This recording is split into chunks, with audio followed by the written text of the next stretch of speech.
Let's see if they survive without us." The children laughed, but the elderly man was hiding $1 million fortune. The dirt road stretched empty in every direction, bordered only by dead fields and the cutting November wind. Robert Thompson, 76, gripped Margaret's hand as he watched his son's car disappear into a cloud of dust, taking with it not just the hope of a family outing, but something far deeper. 30 minutes earlier, the atmosphere in the car still carried a remnant of normalcy. Margaret commented on the trees along the roadside, trying to fill the uncomfortable silence with light observations. Jennifer, in the back seat, bit her lower lip, a childhood habit that resurfaced when something troubled her. Michael drove in absolute silence, his knuckles white against the steering wheel. It was when the landscape changed completely, no houses, no signs, just nothingness, that Robert felt the first tightness in his chest. "Michael," his voice cut through the silence like a blade. "Where exactly are we going?" Michael's jaw muscle contracted. Jennifer closed her eyes. "Michael," Robert's voice gained steel. "Are you taking us to a nursing home?" What followed was an explosion that had been building for years. Words were shouted, tears were shed, and choices were made. Choices that couldn't be undone. When Michael finally stopped the car on the edge of that God-forsaken road, his eyes carried something between rage and desperation. "You know what?" he said, his voice trembling with an emotion even he couldn't name. Jennifer gripped the door handle, paralyzed between two worlds, duty to her parents and loyalty to the brother who was about to cross an irreversible line. Margaret wept. Robert remained silent, his expression a mixture of shock and something far darker, the death of an illusion he'd carried for 50 years. When the old suitcase hit the dirt ground with a dull thud, it was as if all the broken promises over the years finally found their definitive echo. "Let's see if you survive without us," Michael laughed. But there was no humor in that laugh, only the hollow sound of a man desperately trying to justify the unjustifiable. The engine started, the wheels turned, and two elderly people who had dedicated every day of their lives to building a family stood alone on a deserted road, with only a suitcase of clothes and the crushing weight of betrayal. What Michael and Jennifer didn't know, what they couldn't even imagine, was that they were abandoning the wrong people, and that discovery would come. But when it did, it would be too late. Christmas 1995. Snow fell softly outside while the Thompson house glowed with Christmas lights. 20-year-old Michael adjusted the video camera, his eyes bright with genuine enthusiasm. 17-year-old Jennifer, braces still on her teeth, helped their mother in the kitchen. "Mom, you make the best turkey in the world," she said, hugging Margaret from behind. "Learn it well, sweetheart. Someday you'll make it for your own family." That night they ate together, laughed at inside jokes, played board games until late. Robert, then 46, watched his children, intelligent, loving, grateful. This was his reward, a united family. "Dad," Michael raised his glass of juice, "thank you for everything you do for us. I know you work hard. Someday I'll take care of you and Mom the same way." "Always together," Jennifer agreed. "We're the Thompsons." Robert blinked away tears as Margaret squeezed his hand. Present day, 2 weeks before Susan threw her purse on the couch harder than necessary. Michael looked up from his laptop. "Your father called again, 3rd time this week, needs help fixing the kitchen faucet. I'll go Saturday." "Michael, every Saturday is something. The faucet, the yard, taking your mother to the doctor." Susan sat heavily. "When do we get our own life? When do you prioritize your own family?" Michael closed the laptop slowly. "They are my family, Susan. They had 50 years to prepare for this phase. Why don't they hire someone? Why does it always have to be you?" "Because I'm their son, and I'm your wife. Your children need you. We need you." She took a deep breath. "Michael, have you thought about other options? Like a place where they'd have professional care? You're talking about a nursing home. I'm talking about an adult, responsible decision. They can't take care of the house anymore. They shouldn't be driving. It's a matter of time before something serious happens." Susan held his hand. "And when it does, it falls on us, financially, emotionally, everything." Michael stayed quiet. Part of him knew Susan had a point. "Let me think about it," he said finally. 3 days later, he called Jennifer. "We need to talk about Mom and Dad." They met at a coffee shop downtown. Jennifer looked exhausted. "Greg's on me too," she admitted. "Keep saying I spend more time with them than with our own kids." Susan says the same thing. Silence stretched between them, heavy with implications neither wanted to voice. "What if," Michael started, then stopped. "What if what? What if we looked into facilities? Good ones. Places where they'd be safe. Jennifer's coffee grew cold in her hands. You mean put them in a home? I mean give them professional care they actually need. The words hung in the air, and with them, a decision that would change everything. Saturday morning, Michael's car pulled into the driveway at 9 sharp. Robert watched from the window as both his children stepped out, unusually animated. Ready for your surprise? Jennifer smiled, but it didn't reach her eyes. Margaret clasped her hands together. Where are we going? You'll see, Michael said. Just bring a small bag. Essentials. In their bedroom, Margaret packed quickly. Medications, a change of clothes, her reading glasses. Robert moved slower, something gnawing at him. They seem nervous, he said quietly. They're excited, Robert. Don't overthink it. But he'd learned to trust his instincts over 50 years of business deals and raising children. Something felt wrong. The first hour passed with forced conversation. Margaret pointed out landmarks. Jennifer responded in monosyllables. Michael gripped the wheel like his life depended on it. When they turned off the highway onto back roads, Robert sat straighter. This seems far for lunch, he said. No response. The landscape shifted. Suburban sprawl gave way to empty fields, then nothing but scrubland and telephone poles. No houses, no gas stations, just endless prairie under a gray sky. Michael, Robert's voice hardened. Where are we going? Michael's jaw clenched. Michael, answer your father, Margaret said, fear creeping into her voice. Jennifer stared at her phone, tears gathering. We're taking you somewhere you'll be taken care of, Michael said finally. The words landed like stones. Robert felt his chest constrict. A nursing home, he said flatly. A facility, with nurses, activities, people your own age. Without asking us? Robert's voice rose. Without even discussing it? We've been discussing it for months, Michael exploded.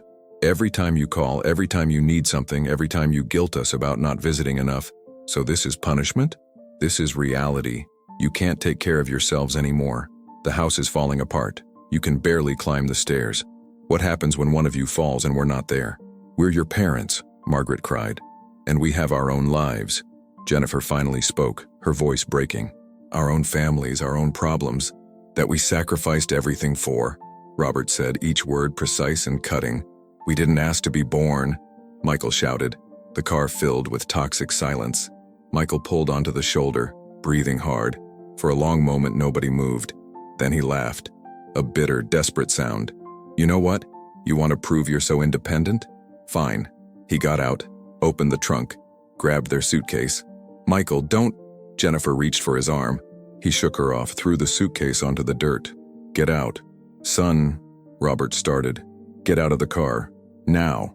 Margaret sobbed. Robert's hands shook as he helped her out. They stood on the empty road as Michael got back in. Let's see if you survive without us, he said through the window.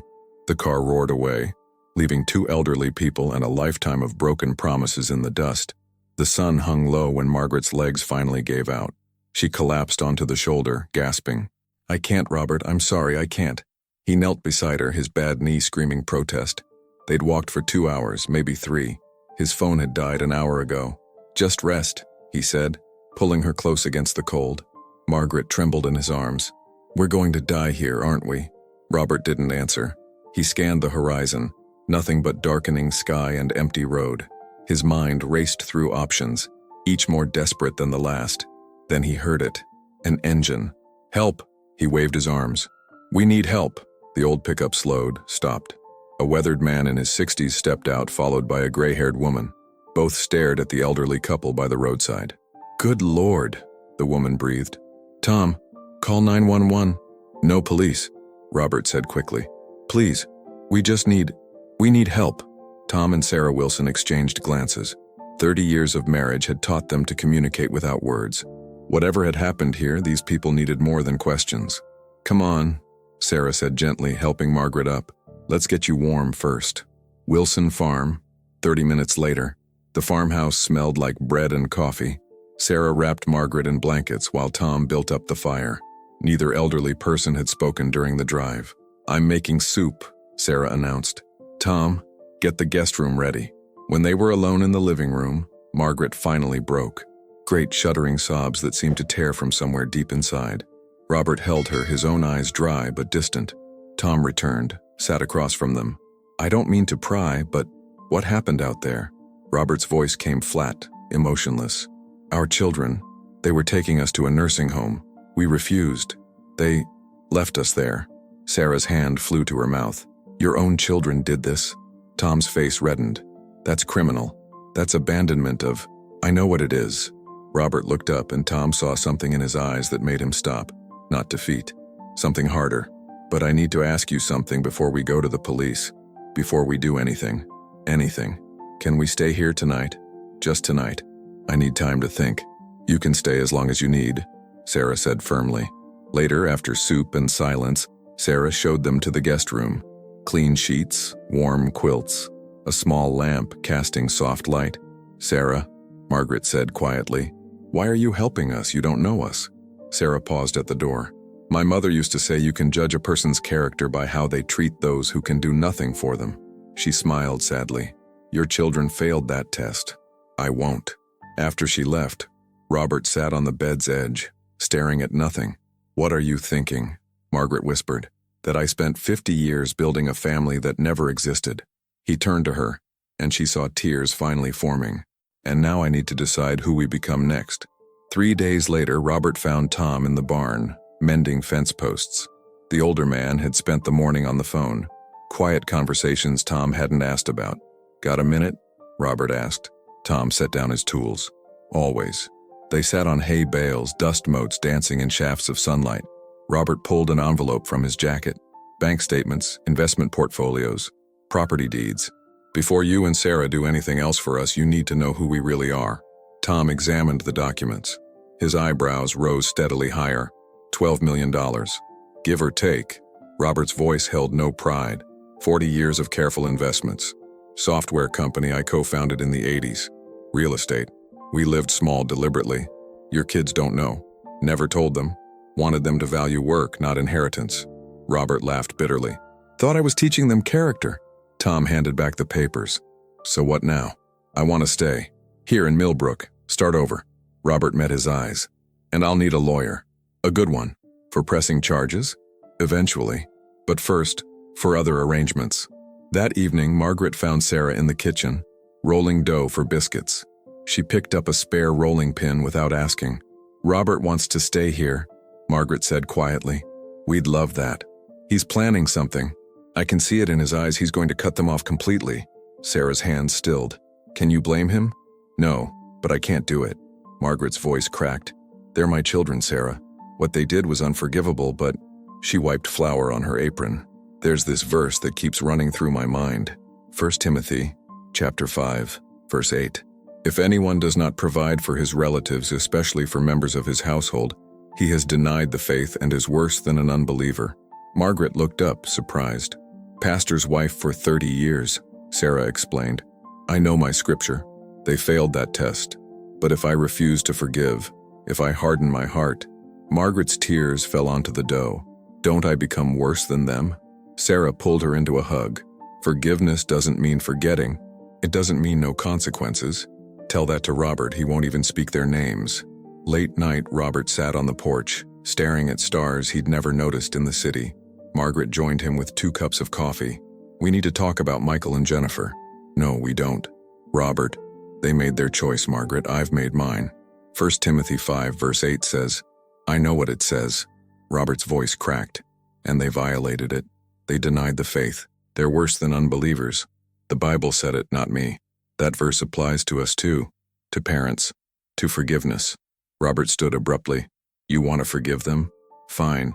But I won't.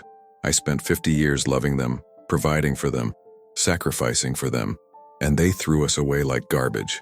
His hands shook. I'll give my love to people who deserve it. Strangers have shown us more kindness in 3 days than our own children did in 3 years. He walked inside, leaving Margaret alone with her coffee and her prayers.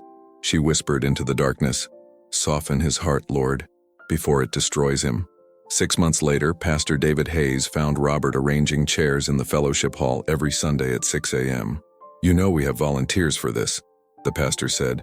I am a volunteer. Robert aligned the last row with precision. They'd had this conversation weekly since Robert and Margaret joined Riverside Baptist. The old man arrived early, stayed late, and never asked for anything. Pastor David had learned not to push. Coffee? David offered. They sat in the empty sanctuary, morning light filtering through stained glass. Sarah mentioned you're helping the Rodriguez family, David said carefully. Robert sipped his coffee. Anonymously. Their oldest got into that private academy. Full scholarship, they said. Plus books, uniforms, everything. Good for them. David smiled. You know, there's a blessing in letting people thank you. There's a greater blessing in giving without expecting anything back. Is that why you won't forgive your children? The question hung between them. Robert set down his cup with deliberate control.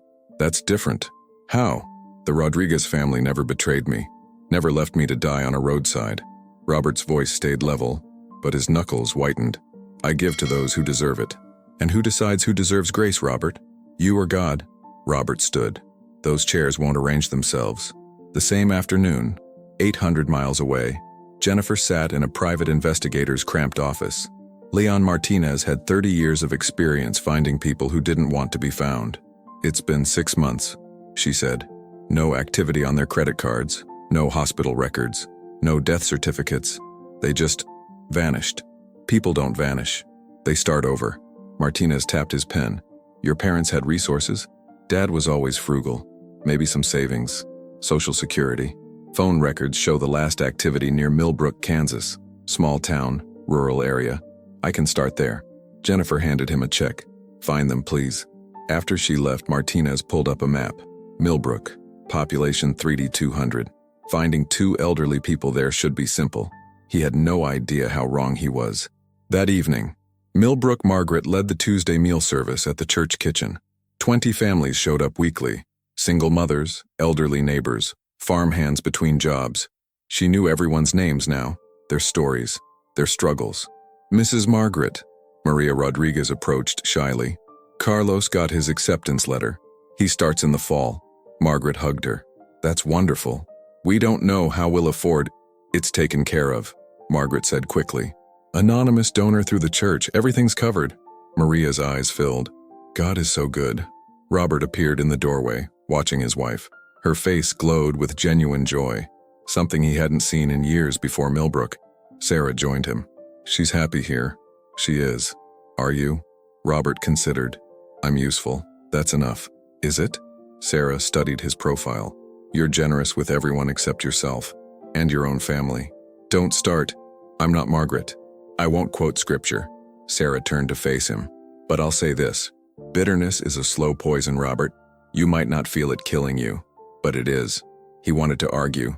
Instead, he returned to the kitchen, to the work, to the strangers who'd become something like family. But late that night, alone on the porch, he thought about Maria's tears of gratitude, about Carlos's future, bright and paid for, about Michael and Jennifer, somewhere out there who'd never know their father's generosity. And he felt nothing at all. Year 3. Leon Martinez sat in his car outside Millbrook Community Church, frustrated. 3 years searching, following dead ends. The Thompsons had vanished completely. No credit cards, no phone records, nothing. His last lead placed them near this town, but after that, silence. He didn't know that the elderly couple he was searching for sat 50 feet away inside the church, known to everyone as Mr. Robert and Mrs. Margaret, beloved pillars of the community. The same day, 800 miles away, Michael stared at the eviction notice. 6 months behind on rent. His severance had run out a year ago, and at 53, nobody was hiring. Susan had already filed for divorce, taking half of nothing. His phone rang. Jennifer, did you find them? He asked without greeting. The investigator lost the trail. Again. Her voice sounded hollow. Michael, what if they're dead? What if we killed them and we're just too coward to? Don't. His hand shook. They're alive. They have to be. Why? So we can beg forgiveness? So we can feel better about ourselves? Jennifer laughed bitterly. I haven't slept through the night in 3 years. I see them on that road every time I close my eyes. Michael hung up. He couldn't handle her guilt on top of his own. Millbrook. That evening, Robert collapsed during Wednesday prayer service. One moment he was standing, the next he was on the floor, the left side of his face drooping. Call 911, Pastor David shouted. Margaret rode in the ambulance, gripping Robert's hand. At the hospital, the doctor's diagnosis was clear. Stroke. Moderate damage. With therapy, partial recovery was possible. He's 78, Mrs. Thompson. the doctor said gently. His body is tired. For 2 weeks, the community rallied. Tom and Sarah brought meals. Church members took shifts at the hospital. Maria Rodriguez's teenage son, Carlos, the one whose education Robert had secretly funded, read to him daily. Robert recovered enough to go home, but something had shifted. He tired easily, needed a cane, struggled to find words sometimes. 6 months later, Margaret found the lump. The oncologist didn't sugarcoat it. Pancreatic cancer, stage 4. 6 months, maybe less. Treatment would buy time but guarantee misery. No treatment, Margaret said firmly. Maggie, Robert started. We've lived good lives, Robert. I want whatever time I have left to be mine. Ours.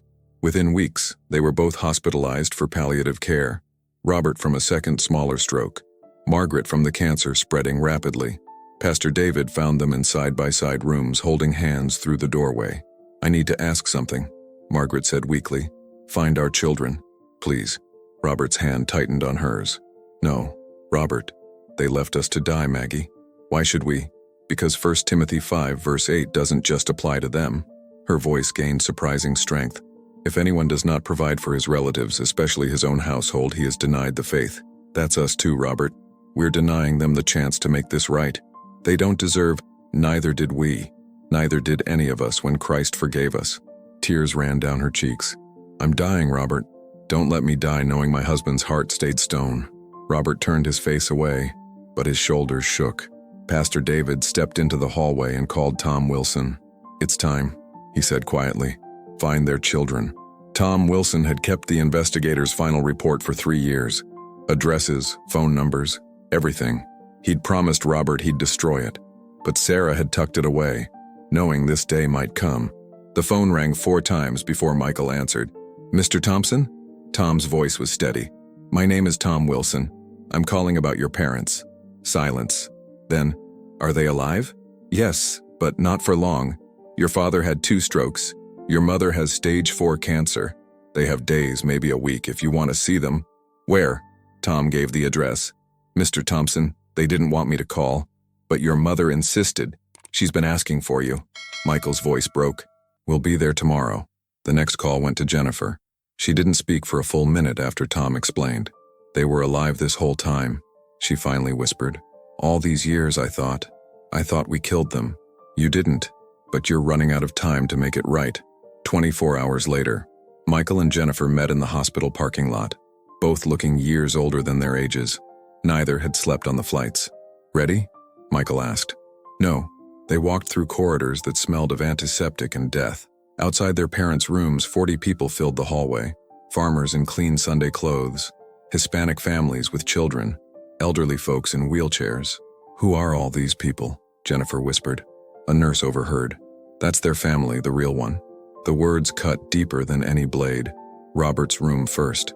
He lay propped against pillows, oxygen tube in his nose, impossibly frail.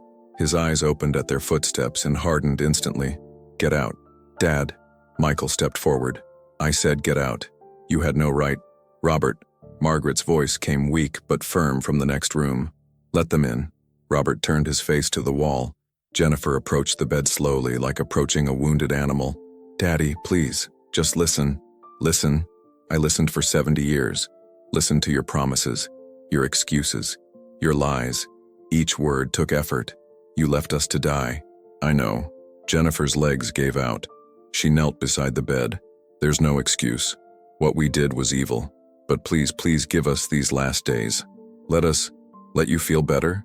Let you ease your guilt before we die? Robert's laugh was bitter. No. Michael stood frozen in the doorway. We don't deserve forgiveness. We know that. But Mom asked for us. Can't you at least? Your mother has a soft heart. I don't. Not anymore. Pastor David appeared behind Michael. Robert, can I come in? Robert nodded curtly. David approached the bed, his voice gentle. How many times has God forgiven you, brother? That's different. How? I didn't abandon him on a roadside to die. No, you just nailed him to a cross. David let that sink in. Every sin, every hard heart, every moment of unforgiveness. We put him there, and he forgave anyway. Robert's face crumpled. For the first time in 3 years, tears came. I can't, he sobbed. I can't just forget. Not forget, forgive, there's a difference. Margaret's voice drifted from the next room. Please, my love, don't let hate be your last legacy. Robert looked at his children, Michael's face wet with tears, Jennifer still kneeling, both broken. His hand trembled as he extended it toward Michael. I forgive you, he whispered. God help me. I forgive you. 48 hours. They talked, not about the abandonment. That wound was acknowledged, not dissected. They talked about Christmas mornings, Jennifer's first bike, Michael's college graduation. Margaret told stories the children had forgotten. Robert, weakened but present, listened more than spoke. Carlos Rodriguez visited, unknowingly meeting the man who'd paid for his education. Maria brought tamales. Pastor David led prayers. Tom and Sarah never left. Robert died first, on a Tuesday morning, holding Margaret's hand. His last words to his children, don't waste what's left. Margaret followed 2 days later, her final breath a whisper, not about having, about being. Riverside Baptist couldn't hold everyone. 300 people filled the church and spilled onto the lawn.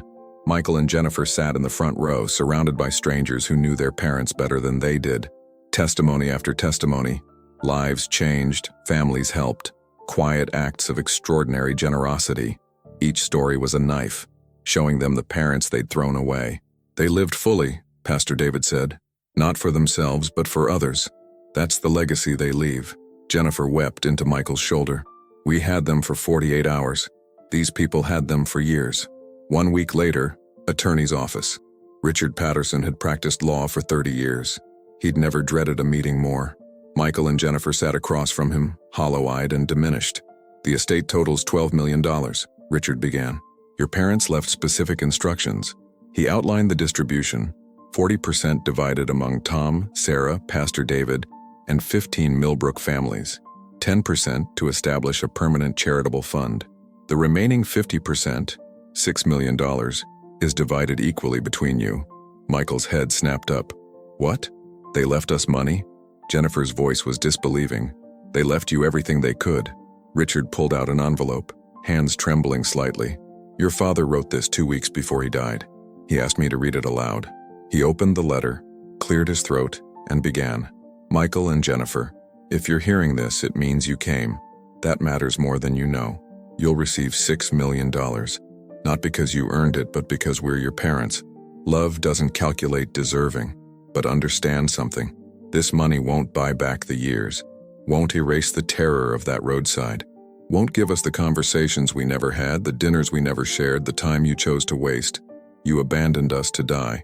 We did die, but not on that road. We died here in Millbrook, surrounded by people who loved us for who we were, not what we had. 1 Timothy 5:8 says, anyone who does not provide for their relatives, especially their own household, has denied the faith and is worse than an unbeliever. You failed that test. But I failed too when I hardened my heart against you. Your mother was right. Forgiveness isn't optional for those who follow Christ. Use this money wisely. Help others. Be better than you were. And please, please, don't make the same mistake with your own children. Time is the only resource you can't recover. We lost years together. Don't let that loss be meaningless. Not about having. It's about being. Love, despite everything. Dad Richard set down the letter. Silence filled the office like floodwater. Jennifer broke first, sobs tearing from her chest. Michael sat frozen, staring at nothing. $6 million, Michael finally said, and it can't buy back one dinner with them. 6 months later, 2 figures stood at twin graves in Millbrook Cemetery. Michael had sold everything, moved to a smaller town, now worked with nonprofits helping elderly care. Jennifer used part of her inheritance to fund caregiver support programs. They visited monthly together. Jennifer placed flowers on the graves. The headstone read, Robert and Margaret Thompson. Not about having, it's about being. Beloved by many, missed by few, for too long. We learned, Mom, Jennifer whispered. Too late, but we learned. Michael touched his father's name carved in stone. I'd give it all back, every cent, for one more Tuesday dinner. But Tuesday dinners don't come back. Time doesn't reverse, and some lessons cost everything to learn. The wind carried autumn leaves across the graves as the children stood in silence, finally understanding the difference between inheritance and legacy. One can be measured in dollars, The other is measured in presence, and they had squandered the only one that mattered. This story isn't just about Robert and Margaret. It's about every parent waiting for a phone call that never comes. Every child who thinks I'll visit next month until next month becomes too late. So let me ask you something. When was the last time you called your parents? Not because you needed something, but just to hear their voice. When was the last time you sat at their table, shared a meal, listened to their stories, even the ones you've heard 100 times? Because here's the truth Robert learned too late to teach his children. Time doesn't wait for you to be less busy. It doesn't pause for your career to settle down or your finances to improve. It just runs out. If this story touched your heart, do 3 things. First, hit that like button. Not for me, but as a commitment to yourself that you won't let this be just another story you watched and forgot. Second, subscribe and turn on notifications, because we need these reminders. We need stories that wake us up before it's too late. And third, the most important one, close this video and call your parents. Text them, visit them. Don't wait for a hospital bed to teach you what Robert and Margaret's children learned when it was already too late. Not about having, it's about being. The wealth you chase won't hold your hand when you're scared. The career you build won't remember your laugh. The possessions you accumulate won't tell your grandchildren who you really were. But the time you spend, the presents you give, the love you show, that's the only inheritance that matters. And tell me, from which corner of America or the world are you watching? I'd love to hear your story in the comments. Until the next video.